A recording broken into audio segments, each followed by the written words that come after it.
Hey everyone, my name is Joey, and I am definitely a compulsive overeater.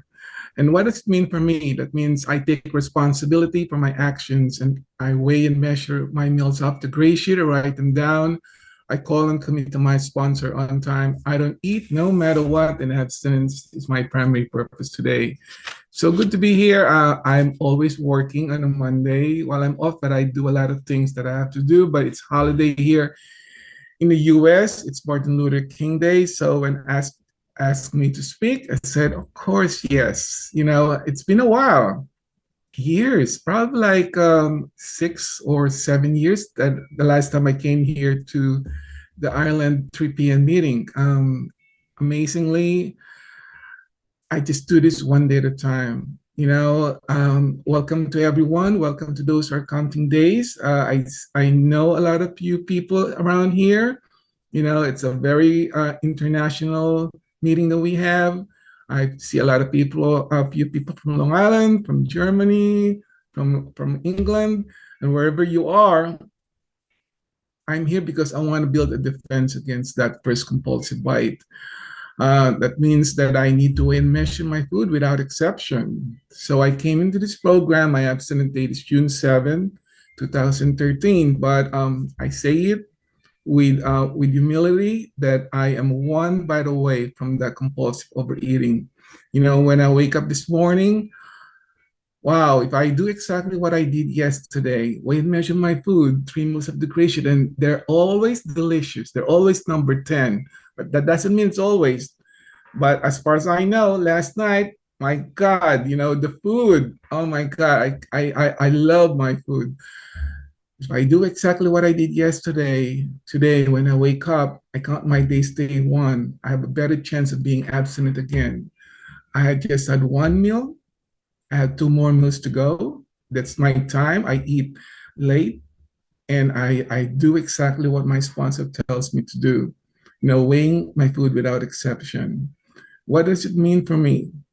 If I go to the supermarket, by the way, somebody said yesterday that, I've been abstinent for such a long time that I haven't had a snack in between my meals. I said, wow, that's amazing.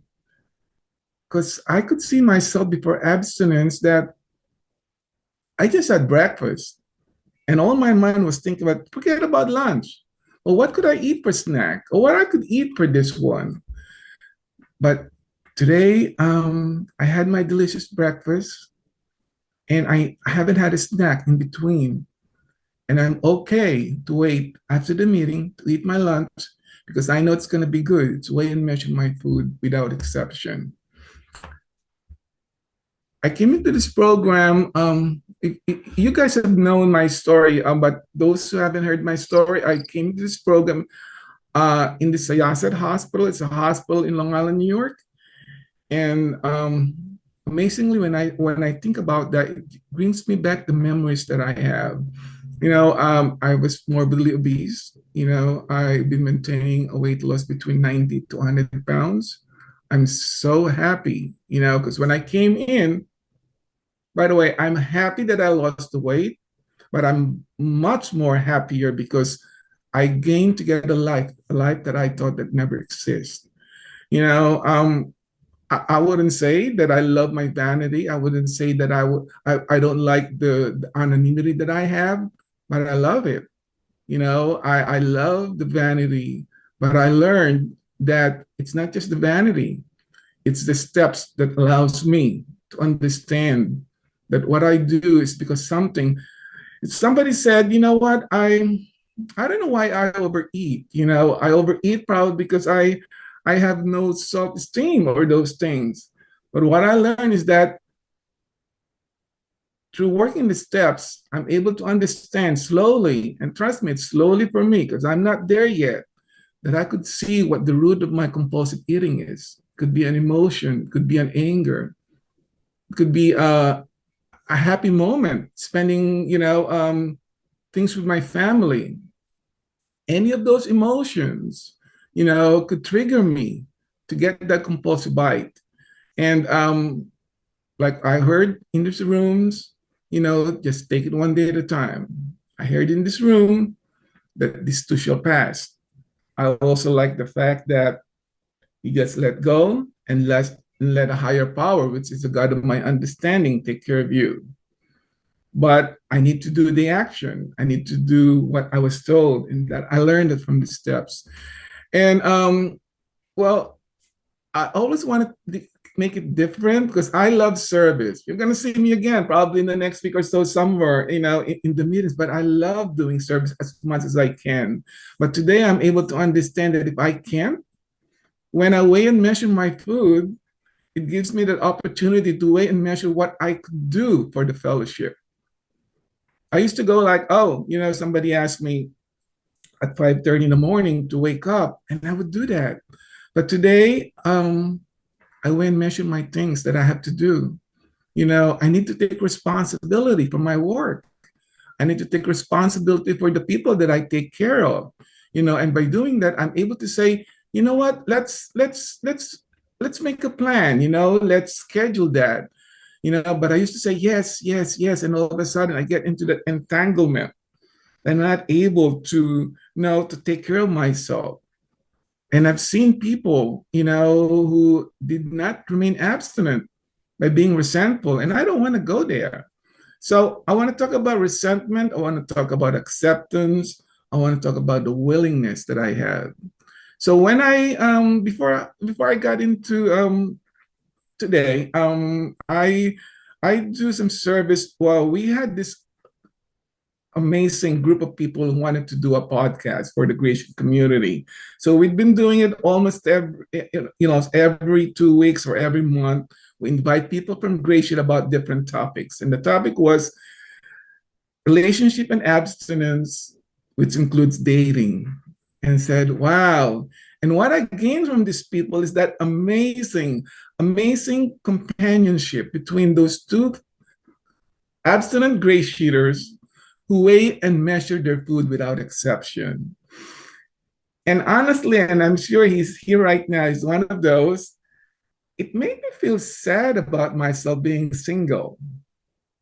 But then I've realized that, you know what? I used to eat with those emotions. When I feel sad, I used to eat like, you know what? I'm going to go out, on a Friday night and do whatever I want, dance. I love dancing. Oh my God. And do whatever I want, you know.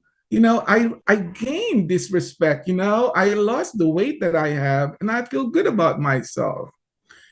Then when I've realized by looking at all those people who've been abstinent for a long time, the weighing and measuring their food without exception, the ability, like if somebody's in the hospital, the ability to ask somebody to bring food for themselves, such an amazing gift for them. And I want to be there. I want to be there when that happens.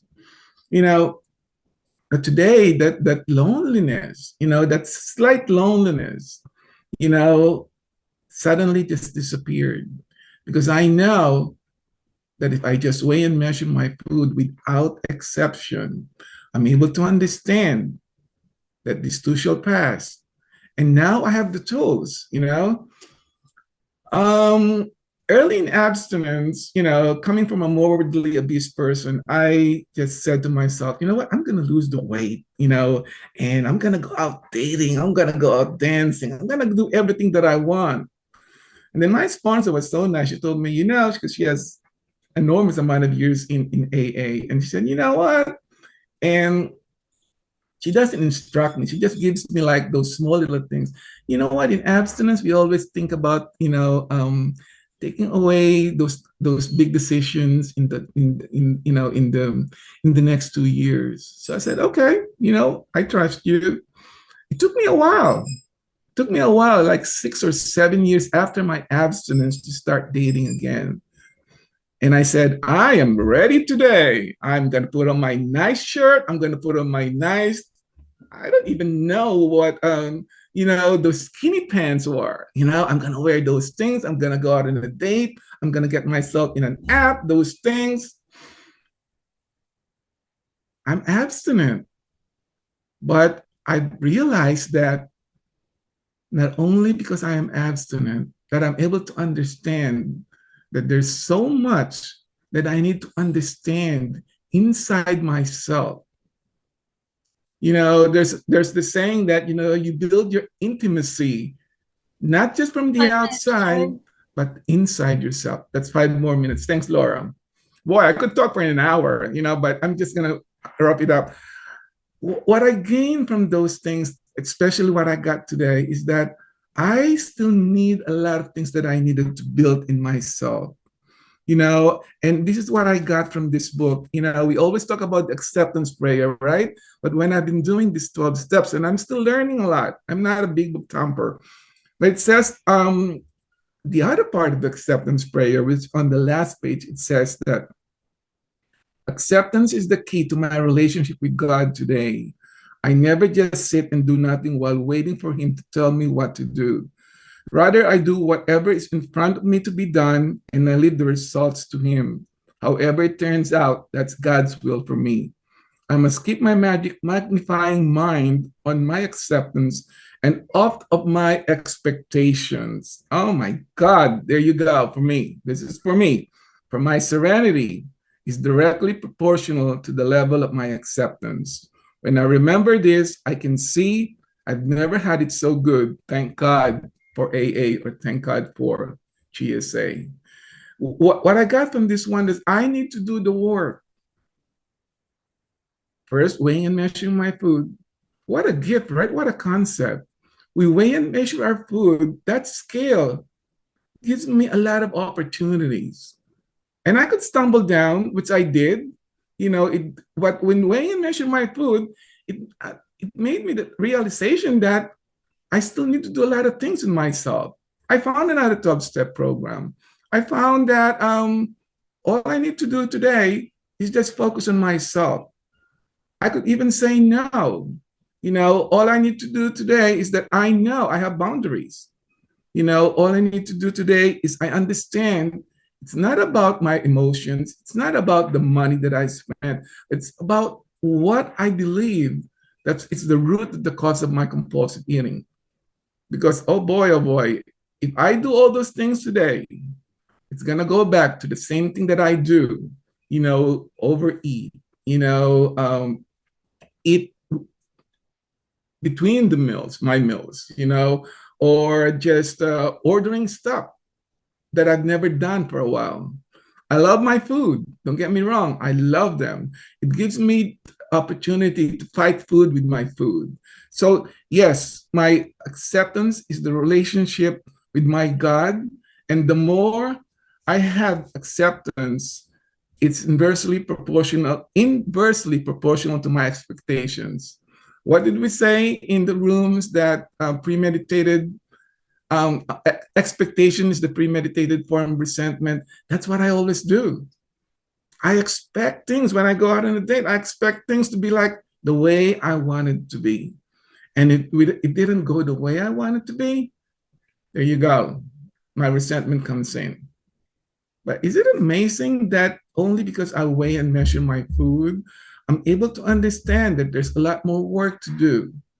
You know, I take care of my money. I take care of my food. I take care of my money. I take care of my relationship with my higher power. I take care of my relationship with my staff. I'm a business owner. You know, I take care of the responsibilities that I had, but only if I'm able to weigh and measure my food without exception. That's an amazing gift for me, you know, and I'm just going to keep doing this without exception because I know I am one bite away. And I know today that my abstinence, thank you, Laura, my abstinence is contingent to what I do. You know, weigh and measure my food without exception, work the 12 steps, wherever I am. That's an amazing gift for me. Yeah, the mind, gonna end with this. The mind tells me that you don't need this anymore. You know, you got what you want, you know, but you know what? I'm just gonna keep coming back, you know, and hopefully I'll be abstinent. I know I'm gonna be abstinent, but one day at a time. Hopefully I'll be abstinent tomorrow when I wake up because I plan to do exactly what I was told. The commitment that I had for my lunch, the commitment that I had for dinner, I'll stay on that goal. And tomorrow I could wake up, do my meditation, and be grateful for what I have. Abstinent and grateful, Hill from Long Island. And it's amazing to see all of you. Just keep coming back. Just keep coming back. Don't, what was the saying this morning? Don't wait till the miracle happen. And I know miracles happen here in Grey Sheet.